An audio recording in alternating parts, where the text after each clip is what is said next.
شمالی وزیرستان دہشت گردوں کا چیک پوسٹ پر حملہ، پاک فوج کے لیفٹیننٹ کرنل اور کیپٹن سمیت 7 فوجی جوان شہید۔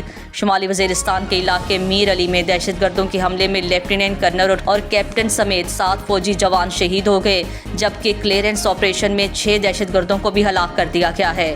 پاک فوج کے شعبہ ISPR کے مطابق شمالی وزیرستان کے علاقے میر علی میں دہشت گردوں نے سیکیورٹی چیک پوسٹ پر حملہ کیا، جس میں دہشت گردوں نے بارود سے بھری گاڑی چیک پوسٹ سے ٹکرا دی، جس کے بعد گاڑی چیک پوسٹ کو ٹکر کے بعد متعدد خودکش حملے کیے گئے۔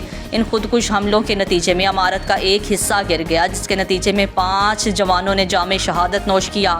ISPR کے مطابق خودکش حملوں کے بعد لیفٹیننٹ کرنل کاشف کی قیادت میں کلیئرنس آپریشن کیا گیا، جس میں تمام دہشت گردوں کو جہنم واصل کر دیا گیا ہے، جبکہ آپریشن کے دوران فائرنگ کے شدید تبادلے میں لیفٹیننٹ کرنل کاشف اور کیپٹن احمد بدر شہید ہو گئے۔ ISPR کے مطابق شہید ہونے والے 39 سال کے لیفٹیننٹ کرنل کاشف کا تعلق کراچی سے ہے اور 23 سال کے کیپٹن محمد احمد بدر کا تعلق تلا کنگ سے ہے۔ ISPR کے مطابق دیگر شہداء میں حوالدار صابر، نائک خورشید، سپاہی ناصر، سپاہی راجہ اور سپاہی سجاد شامل ہیں۔ ISPR کے مطابق شہید حوالدار صابر کا تعلق ضلع خیبر، شہید نائک خورشید کا لکی مروت، شہید سپاہی ناصر کا پشاور، شہید راجہ کا کوہاٹ اور شہید سپاہی سجاد کا تعلق ایبٹ آباد سے ہے۔